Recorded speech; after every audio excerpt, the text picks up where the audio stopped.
Selamat bertemu kembali di webinar mingguan OSIS Community, Pusat Kesahihan Maklumat Lelong dan Bidaan. Pada minggu ini, kita bersama-sama dengan Sharon dan Syamila seperti biasa. Dan ada satu topik yang saya banyak menerima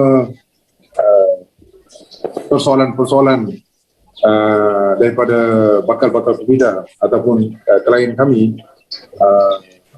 Dan saya rasa ini mungkin waktu yang terbaik untuk kita bawa topik ini untuk diperbincangkan bersama-sama dengan Sharon dan Syamila pada hari ini. OSIS Community, Pusat Kesahihan Maklumat Lelong dan Bidaan. Sila like, sila share, sila beri komen anda dalam ruangan komen dan bertanya berkenaan dengan persoalan-persoalan yang mungkin wujud berkenaan dengan lelongan awam di Malaysia. Anda boleh register ataupun berdaftar dalam osiscommunity.com, merupakan salah satu portal yang telah kami sediakan di mana bakal-bakal pembina boleh mendapatkan maklumat-maklumat terkini dan juga jawapan-jawapan terkini atas persoalan-persoalan yang mungkin timbul di dalam website osiscommunity.com dan juga webinar-webinar kami yang sebelum ini daripada YouTube channel OSIS Community. So, tanpa melengahkan masa lagi, kita bersama Sharon dan Syamila pada hari ini. Sharon, Syamila, topik pada hari ini yang saya nak bawa kepada anda berdua, dia agak unik. Saya selalu berjumpa dengan customer-customer dan bila saya recommend any property, satu persoalan yang selalu timbul ialah berapa harga lelongan? 100,000. Oh, kalau macam tu saya kena ada 100,000 lah untuk beli. Dan saya agak terperanjat bila minta maaf, ada di antara lawyer yang saya kenal pun tidak berapa faham sebab dia terlibat dalam kalau tak silap dalam insurance claim or something like that. So dia tidak pernah beli rumah. So bila dia pun agak terkejut, boleh pinjam duit dah. So ini bermaksud banyak atau ramai di antara kita yang tidak berapa arif berkenaan dengan proses-proses belian, especially belian hartanah lelongan, mengikut mereka perlu ada wang tunai. Bukan itu saja. Ada lagi satu persoalan. So saya tanya dua soalan ini, satu untuk Syamila, satu untuk Sharon. Yang mana satu siapa nak jawab? Anda sendiri pilih. Soalan keduanya pula, jika saya beli rumah tu dan soalan yang mereka tanya saya lah, berapakah hutang peminjam dulu, owner dulu, tuan tanah dulu kepada bank. Dan saya tanya mereka, mengapa you nak tahu benda tu? Tak, harga rizab 100,000. Saya cuma nak tahu berapa hutang dia di bank. Saya kata itu tak payah tahu. So saya kena tahu. Sebab kalau dia 120,000 dan saya yang kena bayar 20,000 tu. So redemption sum. So ada dua perkara yang selalunya confusing masyarakat kita. Satu, bayaran tunai. Keduanya, redemption sum. Boleh tak Sharon, Syamila ambil salah satu soalan? Can you explain a little bit? Adakah ianya satu fakta atau mitos? Syamila. Soalan pertama. Can you just please repeat it again? The first question. Soalan pertamanya ialah, adakah saya perlu beli rumah lelong ini menggunakan wang tunai? Okey. Soalan pertama. Okey. Selamat sejahtera semua. Okey, soalan pertama adalah, adakah kita hanya boleh membeli harta lelongan secara tunai sahaja? Hanya orang yang mempunyai tunai sahaja boleh membeli harta lelongan.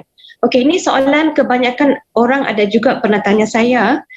Bagi mereka, harta lelongan ini adalah harta-harta yang mempunyai masalah.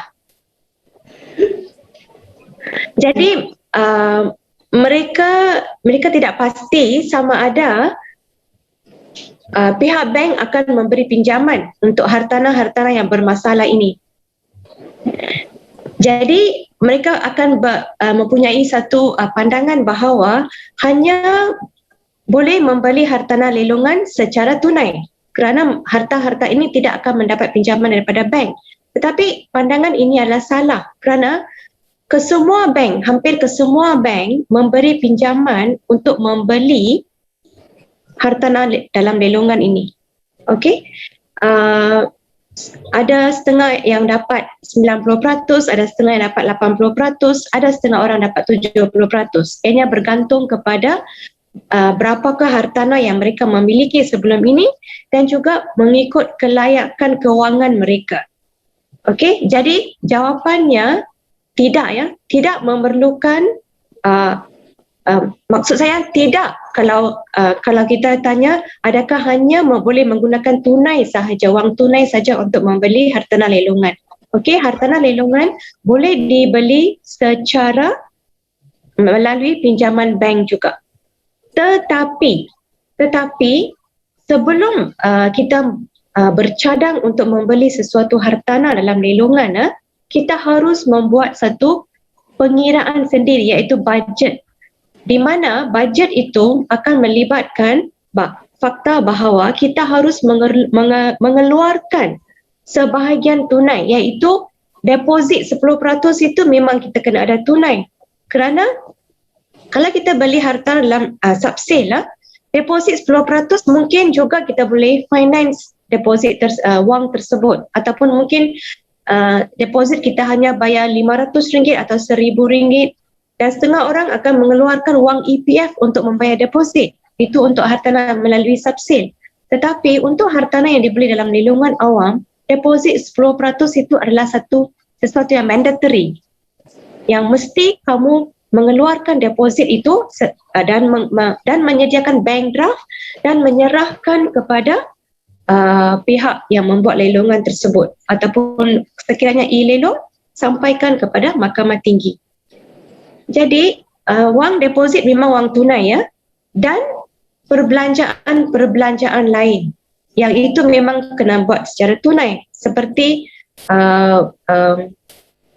fees untuk peguam. Lepas itu bayaran-bayaran yang lain yang melibatkan bayaran-bayaran yang harus dibayar sebelum kita boleh menyempurnakan suatu transaksi itu. Syamilah, kalau begitu, saya rasa Syamilah, kalau begitu, apa yang Syamilah cuba bagi tahu ialah dia ada dua perkara yang perlu kita lihat. Satunya ialah kalau kita nak beli rumah lelong, tidak semestinya kita memerlukan wang tunai untuk membayar bayaran keseluruhan, dengan syarat kalau hartanah itu mungkin ada masalah seperti caveat, di mana kita perlu bayar dahulu, maka kemungkinan bayaran tunai diperlukan. Jika tidak, bayaran pinjaman daripada bank itu memang kita boleh dapatkan. Itu yang boleh kita simpulkan dalam ini. Ya. Bagi hartanah yang mempunyai caveat, memang bank tidak akan keluarkan wang sehingga caveat itu dibuang daripada hak milik tersebut. Jadi untuk perkara-perkara yang sebegini memang kita kena keluarkan wang tunai. Thank you Syamilah. Sharon, soalan kedua. Saya nak buat penambahan sedikit nak tambah. Okay. So Jivan, tadi soalan pertama, mengapakah setiap orang selalu fikir dengan hanya ada tunai saja boleh membeli harta tanah melalui lelongan awam. Now, based on my experience, anak-anak GOM saya yang datang berjumpa dengan saya, selalunya dia punya harta tanah itu ada caveat, macam Jivan terangkan tadi. So bila dah ada caveat, dia automatically have this understanding that untuk mengeluarkan caveat akan mengambil masa yang lama. Jadi lebih senang kalau saya membayar cash dan membayar cash supaya saya tidak akan melepasi tarik the completion period tu. So another reason why kebanyakan kita fikir yang kita perlu mempunyai wang tunai is because of their understanding harta tanah auction mesti ada masalah, mesti ada caveat. So they have this belief that lebih baik ada cash sahaja yang boleh menyenangkan untuk pembelian harta tanah melalui lelongan awam. So my experience is kesemua yang jumpa saya memang sudah mengambil pinjaman perumahan, tetapi proses itu tidak boleh diteruskan sebab ada caveat. Dan caveat mengambil masa, so diorang terpaksa menggunakan wang tunai untuk membuat bayaran dahulu kepada pihak bank, so that they will not be charged interest or that the auction period tu tak akan just terlepas macam tu saja, yang menyebabkan deposit tu di forfeit lah oleh pihak bank. So that's the other reason why kebanyakan orang fikir why tunai is a necessary for auction properties. So yeah, I wanted to add that, very important. Thank you Sharon, thank you very much. So berbalik pada kita punya soalan kedua tadi,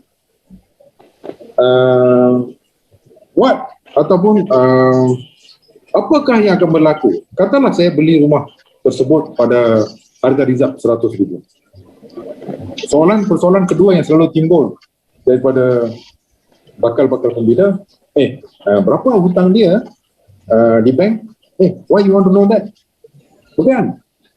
Saya beli rumah 100,000 dan tak tahu dengan hutang dia berapa. Kalau dia hutang dia 20,000, saya bolehlah saya bayar 20,000 tu. Kalau lebih daripada itu saya tak mau. Mengapa you nak bayar dia punya hutang? So they have the same mentality bersama macam dia orang beli subsale. Mungkin Sharon boleh ketengahkan dia punya pemahaman mengapa redemption amount itu, adakah ianya perlu seseorang pembida itu perlu tahu ataupun tidak payah?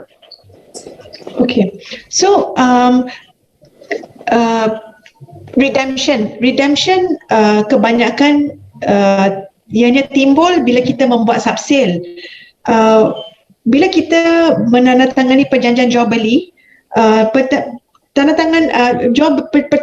perjanjian tersebut clearly state that you kena menyelesaikan, pembeli daripada bank, pembeli akan menyelesaikan redemption sum, tebus hutang kepada bank penjual.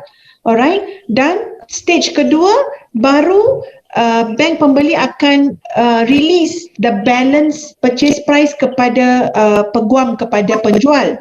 So dia ada dua stage untuk subsale. So dari segi subsale, it's important to know apakah amount redemption tersebut, apakah amount tebus hutang tersebut. Okay, it's important because ini akan menentukan sama ada perjanjian jual beli you, proses perjanjian jual beli you akan berjalan lancar atau tidak. Now, dari segi lelongan, pembelian melalui lelongan, harta tanah lelong, adakah mustahak untuk seseorang itu bertanya, saya ada 100,000, saya nak tahu berapa hutang dengan bank? Tak perlu. Actually tidak. How should I say? It's not important. Okay, it's not important because dalam tema-tema dan syarat jualan, kalau kita membaca tema-tema tersebut, it's clearly mentioned seseorang pembida itu ada masa 90 hari atau 120 hari untuk membuat bayaran harga rizab tersebut. Correct? The amount. So, it's clear. Kalau harga yang you beli tu 100,000, you hanya perlu fokus 100,000 saja. So, you dah bayar 10% kepada pihak bank, the baki 90% saja yang you kena bayar kepada pihak bank. So, adakah seseorang pembida itu akan who will get involved dengan amount redemption tersebut? Tidak perlu tahu. Dia tidak akan keluarkan surat penubusan hutang pun. So there is no such thing. Okay, so untuk pembelian harta tanah melalui lelongan, kita tidak perlu tahu berapakah hutang dengan pihak bank. Okay, hutang yang oleh the defaulter kepada pihak bank. It's not important. So what is important is seseorang pembida tersebut perlu menyediakan 90% dalam masa 90 hari atau 120 hari untuk complete the transaction. So that's the difference between subsale. Mengapa dari segi subsale perlu mendapat tahu berapakah harga redemption as opposed to auction property, di mana kita tidak perlu tahu, kita hanya perlu mendapatkan, kita perlu hanya make sure we have the balance purchase price dengan kita untuk dibayar kepada pihak bank. Itu saja. Thank you, Sharon. So itu merupakan salah satu persoalan yang masih lagi saya terima sehingga sekarang. Berapa hutang perlukah saya bayar melalui tunai dan sebagainya. Tetapi saya rasa Syamila tadi ada menyentuh berkenaan dengan ada pembayarannya, tapi bukan untuk redemption, tapi perlu menyediakan tunai. Ada dua perkara di sini. Perlukah saya menyediakan tunai? Ya. Adakah tunai itu untuk bayar penuh? Ya dan tidak. Maka Syamila ada touch tadi berkenaan dengan ada bayaran yang perlu kita buat. Mungkin Syamila boleh go into detail. Apakah bayaran-bayaran lain yang kita perlukan tunai ini? Syamila. Okey, bayaran-bayaran lain yang perlu dibayar oleh seorang pembida untuk menyempurnakan transaksi lelongan pembelian hartanah melalui lelongan awam ialah contohnya seperti cukai tanah, cukai pintu, sekiranya ianya melibatkan hak milik strata seperti kondominium atau flat, maintenance, sinking fund, insurance dan sebagainya. Jadi ini adalah contoh-contoh bayaran yang harus dibayar oleh seorang pembida dalam proses lelongan awam tersebut. Okey. Bayaran-bayaran ini bagaimana pembida nak tahu? Okey. Kebanyakan pembida tidak akan tahu apakah bayaran-bayaran yang tertunggak. Jadi itulah pentingnya kita mempunyai tunjuk ajar seorang peguam di mana peguam akan mendapatkan butir-butiran bayaran-bayaran yang tertunggak untuk hartanah tersebut. Okey, peguam boleh membimbing seorang pembida untuk mendapatkan butiran-butiran tersebut supaya pembida dapat menyediakan wang yang secukupnya untuk menanggung kos-kos tersebut. Jadi, dalam proses ini boleh berlaku dalam peringkat selalu yang kita katakan selalu ialah peringkat due diligence, iaitu sebelum seorang pembida membida untuk membeli hartanah tersebut, proses due diligence di mana peguam akan mendapatkan butiran-butiran bayaran-bayaran yang tertunggak untuk hartanah tersebut. Okey, juga termasuk bayaran elektrik dan juga bil air juga akan termasuk. Okey, jadi kebanyakan pembida akan tanya, kenapa saya harus membayar bayaran-bayaran ini? Kerana rumah itu adalah milik tuan punya yang tidak membayar bayaran pinjaman bank yang memaksa bank untuk menjual hartanah melalui lelongan. Kenapa saya harus, mungkin hutang itu sudah tertunggak untuk beberapa tahun, mungkin dalam masa 10 tahun. Kenapa pembeda akan tanya, kenapa saya harus membayar untuk hutang-hutang tersebut? Okey, jawapannya pembeda tidak boleh, tidak seharusnya takut kerana bukan kesemua bayaran pembida akan tanggung. Ada sesetengah bayaran pihak bank, pihak yang melelong hartanah tersebut akan tanggung. Jadi berapa yang bank akan tanggung dan berapa pembida kena tanggung, perkiraannya akan dilakukan oleh pihak peguam. Okey, kebanyakan bank untuk hartanah yang dijual secara lelongan private auction di mana kamu membeli hartanah di hotel-hotel dan sebagainya, hartanah yang melibatkan di mana hak milik belum dikeluarkan, maka untuk hartanah-hartanah tersebut pembida harus merujuk kepada terma syarat-syarat jualan. Akan dinyatakan bank akan bayar bayaran apa dan setakat mana bank akan bayar. dan bila bank akan bayar. Siapa yang harus bayar dulu? Okey, kebanyakan masa pembida harus bayar dulu, kemudian menyerahkan bukti-bukti bayaran itu kepada pihak bank. Kemudian setelah bayaran baki harga jualan itu telah dibayar, maka barulah bank akan membayar balik pembida tersebut. Jadi, maksudnya pembida harus bayar dulu, kemudian bank akan membayar pembida. Okey, untuk hartanah yang dijual melalui lelungan di Mahkamah Tinggi dan Pejabat Tanah, hanya bayaran-bayaran tertunggak kepada pihak berkuasa sahaja bank akan bayar, iaitu cukai tanah, cukai pintu. Itu hanya cukai-cukai ataupun bayaran-bayaran yang akan ditanggung oleh pihak bank setakat tarikh lelong. Jadi pembida tidak perlu takut hutang tertunggak, yang bayaran-bayaran tertunggak 10 tahun itu semua memang pihak bank akan bayar. Setakat tarikh lelong pihak bank akan bayar.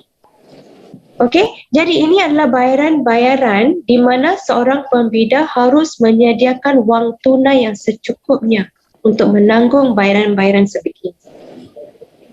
Terima kasih Syamila. Terima kasih. Okay. So, apa yang kita dapat faham di sini ialah tunai itu memang diperlukan, tetapi dengan syarat tunai itu bukannya hanya ataupun semata-mata untuk membeli hartanah lelungan tersebut. Tapi kita perlu sedikit tunai untuk membayar bayaran-bayaran tunggakan kemungkinan yang wujud di atas hartanah tersebut. Sharon, tadi kita telah menyentuh berkenaan dengan redemption sum, dan saya rasa satu benda yang kita perlu stres sekali lagi ialah saya risau. Saya beli harga rumah pada harga 100,000, hutang tertunggak 150,000, dan saya nak tahu juga apakah yang akan berlaku kepada 50,000 itu. Okey, saya dah beli, tapi adakah 50,000 itu tanggungannya saya yang kena tanggung sebagai pembida baru atau pembeli baru, ataupun orang yang meminjam itu akan memegang tanggungjawab tersebut. So boleh tak saya tahu redemption sum tak cukup, tapi saya dah beli rumah lelongan tu, balance duit tu siapa bayar? Okay, so the purchasers, the pembida tidak perlu risau. So walaupun dia ada 100,000 pembelian, outstanding dengan bank is 150,000. 50,000 tu is akan that's between the bank and the defaulter, the borrower yang default. Okay, bank tidak akan datang kepada pihak pembida dan demand for the payment, to say that outstanding 150,000 you kena top up. There's no such thing. So saya nak bagi tahu pembida kan, go back to your proclamation of sale. Syarat-syarat dan tema-tema jualan ada very clearly mentioned, dan there is no clause, tak ada klausa yang akan bercakap mengenai topping up pembayaran kalau amount tu tak cukup untuk cover redemption tersebut. So pembida tidak perlu risau. So there is no such thing as the pembida kena top up. No way. So walaupun kalau pembida nak tahu juga, yes, they can know, but there is no point because they are not affected. Okay, they just have to focus on, as I explained tadi, 10% dia kena bayar, dia kena fokus on 90% tu, itu saja. So go back to your proclamation of sale. Very clear. Okay. So thank you Sharon. So maksud kita yang balance duit itu akan dibayar oleh peminjam dahulu. So bank akan pergi balik kepada peminjam dahulu. Itu yang berlaku, betul? Yes. So kita beli setakat harga yang kita telah bida, dan kita kena bayar hutang-hutang yang kemungkinannya wujud seperti maintenance, TNB, water, IWK dan sebagainya. So berkenaan dengan adakah saya perlu tahu berapa hutang itu tidak menjadi satu persoalan. Ya, Betul? betul. So topik pada hari ini kalau kita lihat Sharon, Syamila, kita sebenarnya telah menyentuh satu topik yang actually is a common people's issue lah, di mana mereka selalunya rasa harga ataupun nilai bidaan itu sangat-sangat penting kerana saya perlu tahu dua perkara ini, iaitu satu, adakah saya perlu berapakah nilai rumah dan berapakah harga tunai ataupun wang tunai yang perlu saya sediakan. Keduanya ialah berkenaan dengan berapakah hutang tersebut. Adakah hutang itu saya yang kena bayar? So, dah faham dah. Hutang itu memang kita kena bayar, tapi bukan hutang pinjaman, tapi hutang lain yang belum diselesaikan. Okey, Sharon, Syamila, mungkin Syamila boleh bantu saya sedikit. Dalam persoalan hutang-hutang yang belum dibayar seperti maintenance, utilities dan sebagainya, bayaran itu akan ada sedikit apportionment, betul? Di mana kita kena bayar dulu dan ada juga yang kena bayar, bank yang kena bayar.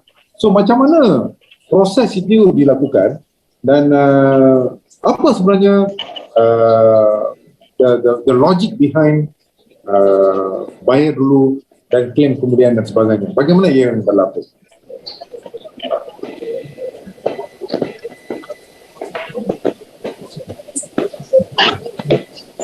Okey. Persoalan tentang pembahagian bil-bil yang tertunggak tersebut ya. Okey. Kenapa bank minta kita bayar dulu?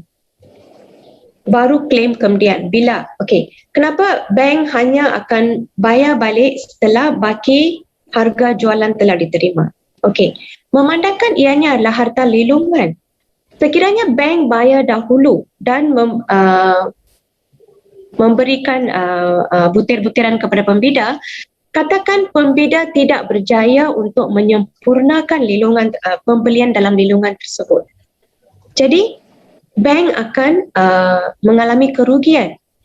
Jadi, bank selalunya terma-terma syarat-syarat jualan akan dinyatakan setiap pembida harus membayar terlebih dahulu dan memberi butir-butir bayaran ataupun resit-resit pembayaran kepada pihak bank, dan pihak bank akan membayar balik pembida setelah pembida tersebut berjaya membayar semua harga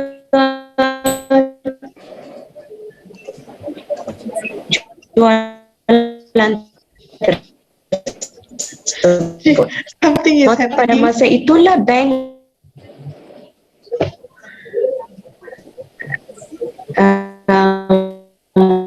Maybe Shamila's line is not clear. Reason why the bank is doing that because bank telah pun menerima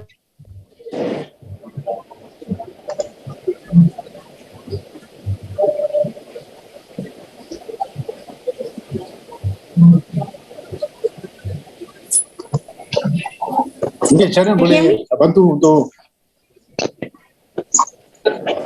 Okey, Syamila? ya, mungkin Sharon boleh bantu untuk jawab. Ya. Line Syamila mungkin tak clear. Okey, so pembayaran apportionment tersebut akan Syamila? Okey. Your line not clear, Syamila. Yeah. Now Okay. Now is it okay? Can. Only that your Okey. your video is not clear lah.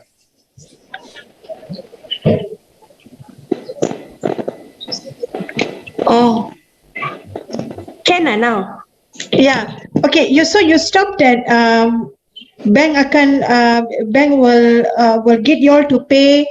Will get the pembida to pay membayar dulu sebab bank tak nak a situation where suddenly the purchase cannot go through. Right? Yes. That's the Yeah. reason why semua pembida kena bayar dulu dan bank kemudiannya akan membuat pembahagian Yeah. untuk membayar balik wang tertunggak, that means dari sebelum tarikh auction tersebut. Yeah. Okay. Then only the bidder harus membayar dulu. Setelah bank nerima baki harga jualan, baru bank akan membayar bidder, reimburse the bidder.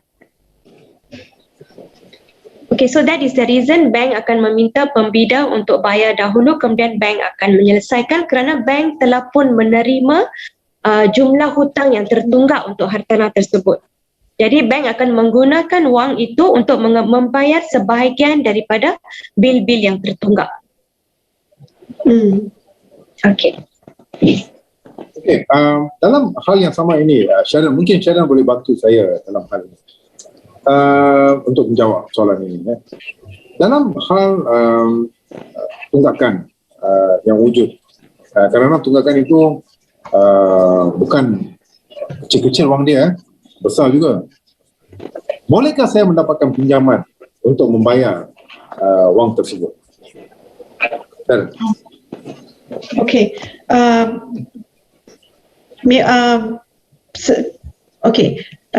Untuk mendapatkan pinjaman hanya sebab untuk membuat bayaran bil-bil ni tertunggak, definitely a no lah. Okay, a no in the sense that kita sebagai peguam, kita selalu akan menasihatkan pembida untuk membuat due diligence dulu. Okay, kenapa due diligence is important? Sebab kita nak tahu berapakah amount yang tertunggak supaya pembida boleh menyediakan wang tersebut. Bagaimana dia mendapatkan wang tersebut, itu masalah dia. So, but dia mesti mendapatkan wang tersedia. That means semasa dia ingin masuk ke dalam bilik untuk membida itu, dia mesti sudah ada wang di dalam akaun dia. Dia mesti tahu berapa amount tertunggak, mesti ada wang. Okay, now ada another situation where pembida akan mengambil personal loan. Dia cuba sebab dia tak ada duit, dia ingin mengambil personal loan. So bila dia dah dapat personal loan tu, baru dia akan membuat bayaran. Now, saya tak akan cakap tak boleh. Boleh, tapi personal loan is again subject to approval. Sama ada bolehkah seseorang itu layak mendapat pinjaman peribadi tersebut dan berapakah lama masanya akan bank ambil untuk mengeluarkan wang tersebut kepada pihak pembida dan baru pihak pembida pergi membuat bayaran. So akan mengambil masa, you know that. So soalan Jiwan, sama ada bolehkah seseorang itu mendapatkan pinjaman khasnya untuk pembayaran bayaran tertunggak ini, jawapan saya is no. Thank you, Sharon. Yeah. Thank you.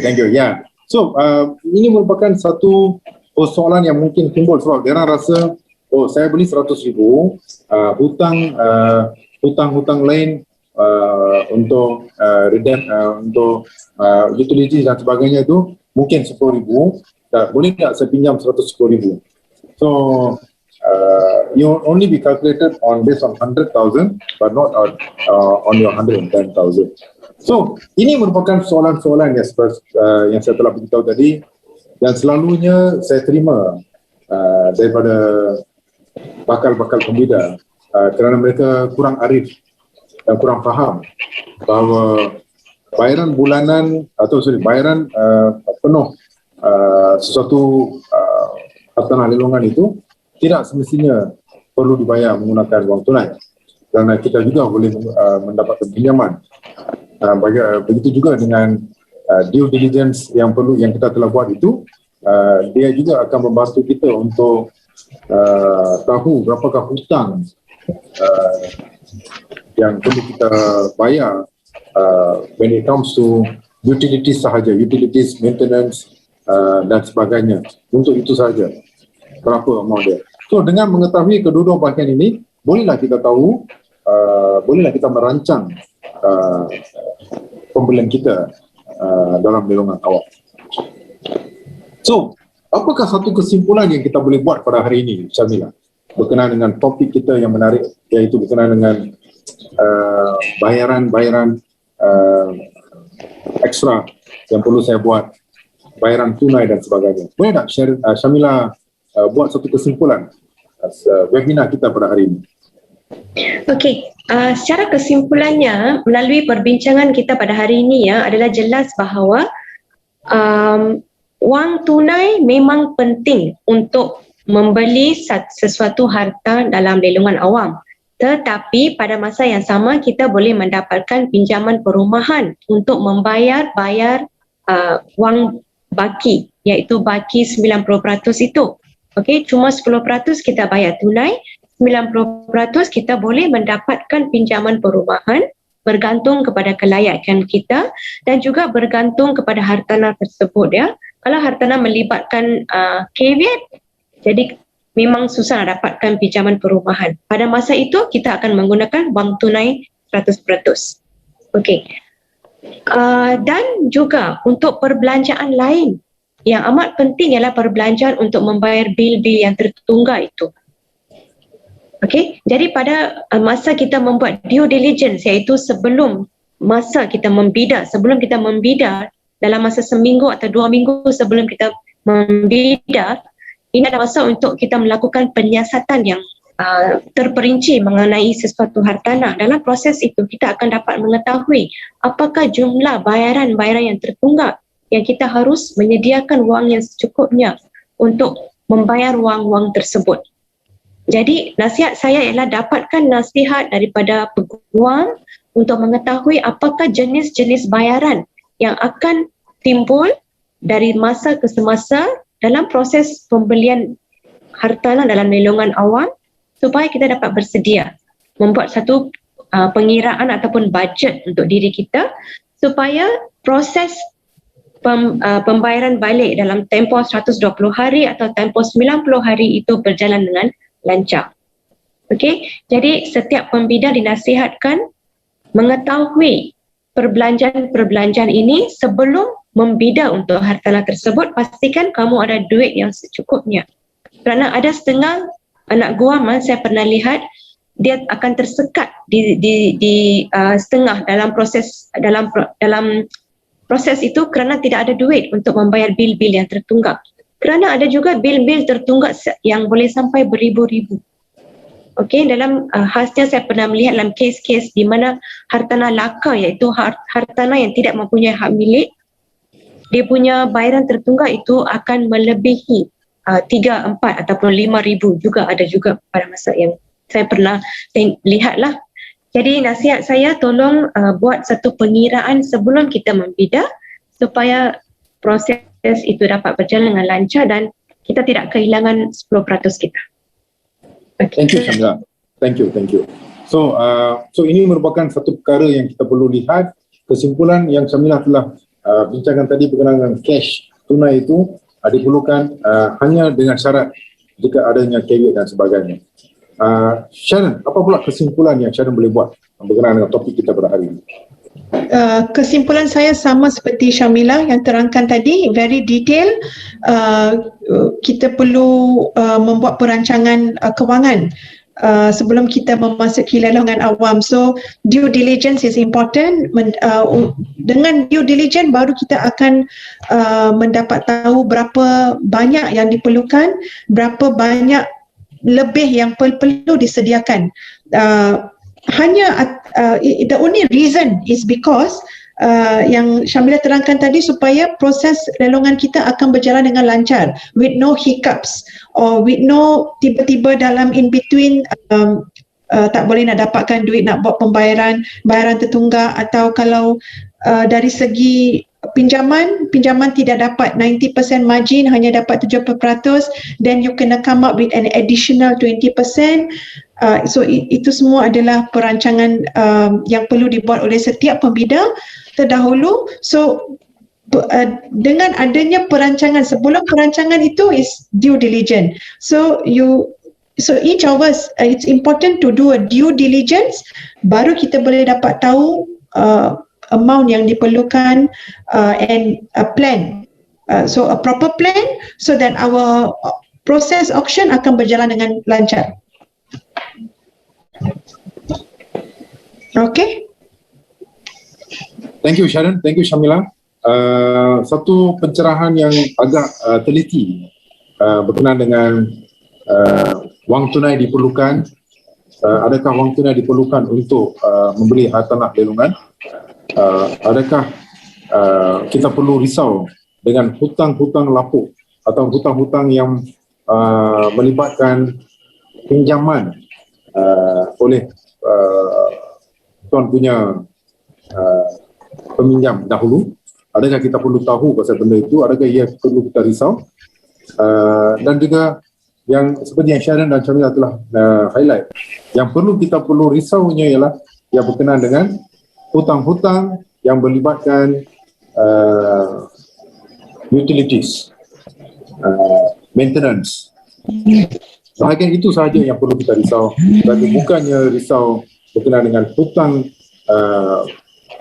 tuan rumah dahulu terhadap pinjaman beliau. So it has been a very good discussion pada hari ini. Thank you Syamila, thank you Sharon. Dengan time kita yang agak berbeza, kita terpaksa allocate our time, and thank you again. So that let's do it as what we've been doing for the past 10 months.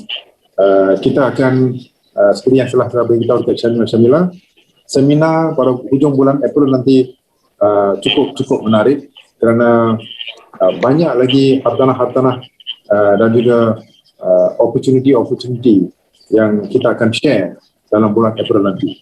So seminar ini akan kita keluarkan marketing material to Sharon dan Syamila in a very short period of time, maybe this week.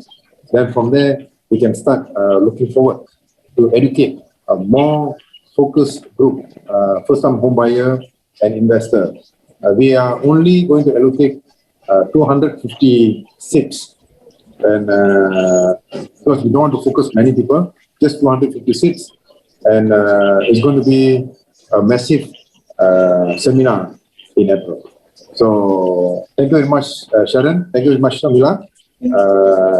Let's see you again next week, same time, same day. Different place. Different place. Okay, thank you. Bye, Thank Sharon. you. Bye, Syamila. Bye. Bye.